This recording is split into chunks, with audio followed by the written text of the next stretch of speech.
Hello students, now we are going to explain about nucleophilic addition reactions of carbonyl compounds. Carbonyl compounds ki nucleophilic addition reaction గురించి discuss చేద్దాం. So what is that? Aldehydes and ketones are highly reactive compounds since both possess same carbonyl functional group. So both ketones and aldehydes అనేవి highly reactive and possess same carbonyl functional group. అంటే C double bond. So aldehyde అంటే ఏంటి? C double bond O H. Ketones అంటే C double bond O C, అటు side alkyl ఇటు side alkyl. అదే aldehyde అయితే only one side మాత్రమే alkyl. So carbon function group process చేస్తుంది కాబట్టి both R carbon groups and also both are highly reactive. Next they undergo similar chemical reaction, that is nucleophilic addition reaction. Both aldehyde and ketone undergo same chemical reactions, that is nucleophilic addition reactions. Carbonyl compound is highly polar group as pi electrons of double bond are shifted to more electronegative oxygen atom. So carbonyl compounds అనేవి high polar అవడం వల్ల పై electrons అనేవి oxygen atom మీదకి shift అవుతున్నాయి. So shift అవ్వడం వల్ల మనకి ఇక్కడ డెఫిషియన్సీ అంటే ఈ బాండ్ ఎలక్ట్రాన్స్ ఇక్కడ ఒక బాండ్ ఇక్కడ ఒక ఎలక్ట్రాన్ ఇక్కడ ఒక ఎలక్ట్రాన్ అంటే ఒక బాండ్ ఫామ్ అయింది, పై బాండ్ ఫామ్ అయింది.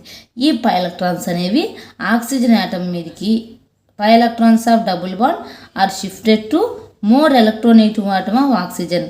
Oxygen atom is more electronegative then carbon. So ఈ pi electrons double bond pi electrons అనేవి హై ఎలక్ట్రోనెగటివ్ ఆక్సిజన్ ఆటమ్కి షిఫ్ట్ అవుతున్నాయి. సో అప్పుడు ఇక్కడ డెఫిషియన్సీ ఉంటుంది, ఇక్కడ రిచ్ ఉంది. సో కార్బన్కి పాజిటివ్, ఆక్సిజన్కి negative.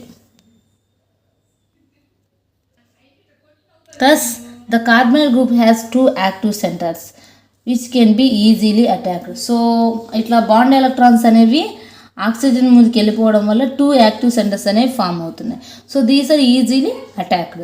So positive charged carbon ion is readily attacked by electron rich nucleophile. సో పాజిటివ్ ఛార్జ్డ్ కార్బన్ అయాన్ అంటే ఏంటి?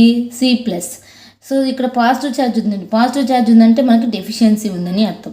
సో హియర్ డెఫిషియన్సీ ఉన్నప్పుడు ఏంటి? రిచ్ని అటాక్ చేస్తుంది. So positive charge carbon atom is attacked by electron rich nucleophile. Negative charge oxygen atom attacked by electron deficient electrophile. So ఇక్కడ rich ఉంది కాబట్టి డెఫిషియన్సీ అటాక్ చేసుకుంటుంది, ఇక్కడ డెఫిషియన్సీ ఉంది కాబట్టి రిచ్ని అటాక్ చేసుకుంటుంది. However during addition reactions nucleophilic attack occurs because anion produce is more stable then cation.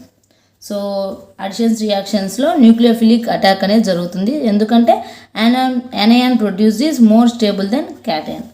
So ఈ రియాక్షన్స్లో అడిషన్స్ రియాక్షన్స్లో anion ప్రొడ్యూస్ చేసేదే మోర్ స్టేబుల్గా ఉంటుంది. అంటే చూడండి, ఇక్కడ న్యూక్లియోఫిల్ అటాక్ అయినప్పుడు న్యూక్లియోఫైల్ ఎక్కడ కార్బన్కి అటాక్ అవుతుంది, ఇక్కడ బాండ్ ఎలక్ట్రాన్స్ అనేవి ఆక్సిజన్ మీద మూవ్ అయిపోతుంది.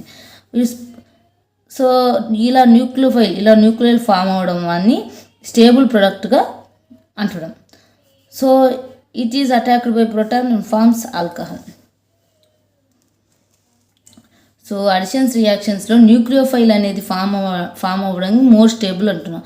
దానికోసం సో న్యూక్లియోఫిల్ అటాక్ వస్తే because anion produced in more stable then cation. ఇలా anion ప్రొడ్యూసర్ని మోర్ స్టేబుల్ అంటున్నాం దెన్ క్యాటయాన్.